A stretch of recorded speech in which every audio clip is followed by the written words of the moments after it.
Our next performer is Luke Ford. Right I got it. there. No, those aren't mine. I'll read it for you. Okay, do you want to read your I'll read it. I'll read it. Okay, excellent. This is what happens during live theater.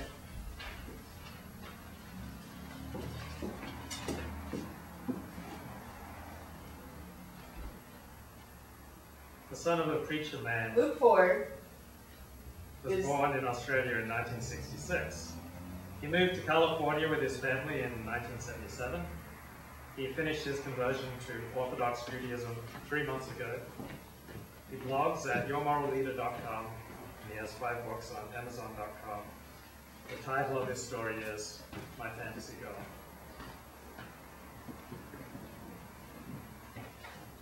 I met Jane at UCLA in the fall of 1988. I was an atheistic communist at the time, lost in the early stages of chronic fatigue syndrome. I spent most of that school year in bed with what felt like the flu. I only finished 3 classes. Jane was a compact, busty Christian from Korea. I wanted to be her missionary of love and to baptize her into my cult. Jane was the sweetest girl. She had this shy, retiring smile that would make her eyes disappear into slits. I often felt that she wanted to reveal more to me, but as she sensibly pointed out when I started flirting with her, you have a girlfriend. Many times when I was having sex with my atheist girlfriend, I imagined I was with Jane. I feared it would never happen, but a man can dream, can't he? That voluptuousness, that smugness, that innocence, that Christianity I wanted in. Jane represented the goodness of the Christian home I'd grown up in, and fluking her would be a simultaneous exploration of my parents' values and a return to a paradise lost. When chronic fatigue syndrome forced me to leave UCLA, I moved back home with my Christian parents, embraced Judaism on my own terms, grew a beard, answered the phone, shalom, and fantasized about Jane. I wrote her a couple of times a year, and on average she wrote me back once a year.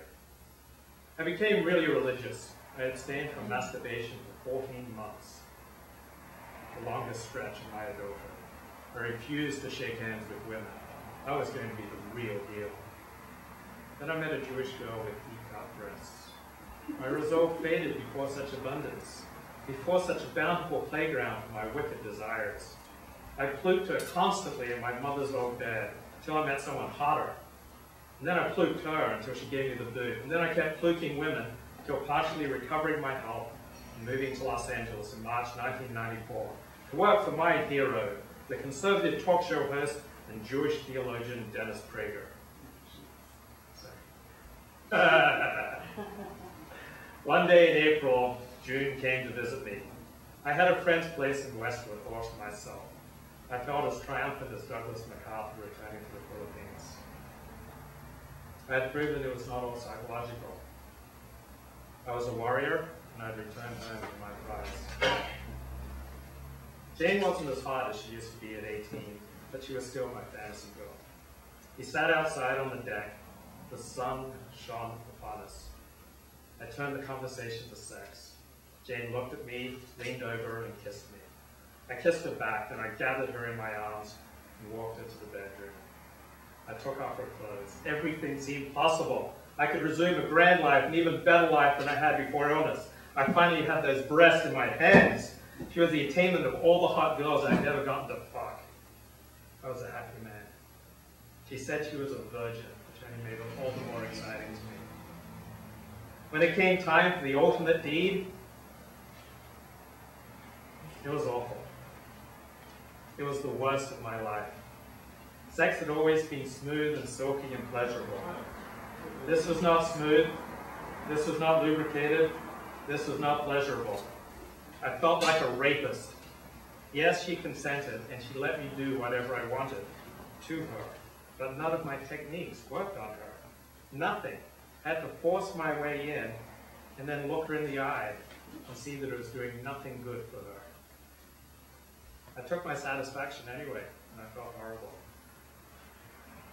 It was also new to her that she couldn't relax into it with time and love and commitment, it might have worked out. This is what I've been fantasizing about for all these years, I thought. I'm sure the Torah has something to say about this. After a string of coital failures, I told her, you'll have other lovers. And it will be better for you as you go along. Our communication was excellent. I told her I'd been fantasizing about her since the day we met. She was confused. How could I feel that way when I had a girlfriend? I told her that the heart has reasons of its own that the mind will never understand. She shared her fantasies. She'd never seen a guy pee, and she was dying to. I promised her I would show her, but somehow I never got around to it. One night, my former girlfriend from UCLA came over with a bag of potatoes. It didn't take much effort to get her into bed. The sex was very good, and I saw there was a virtue in consistency, monogamy, and safety. Afterwards, she asked me, how many girls have you been with since me? About 10, I said. How many guys have you been with? 1, she said. Those other girls, they taught you well. You used to be really awkward. I felt good. I'd come of age. I was smooth. I was a man. I was creating my own life. I was combining Judaism with hedonism. I was taking my values out of the dusty shul and into the shiny world, offering ethical monotheism and enlightened pleasure to all who would listen. I had a master's touch.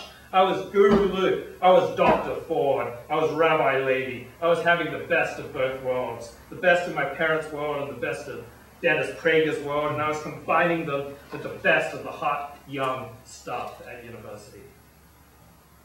Next day, Jane came over and we spent the night. In the morning while I was shaving, I thought about how easily I could fulfill Jane's fantasy. She was sitting on the bed looking at me. All I had to do was take a leak. Then she asked me, what are we? We're daytime friends and nighttime lovers, I said. Have there been other lovers, she asked. Yes, I said. The next time she came over, she said she couldn't see me anymore, and indeed, I never saw her again.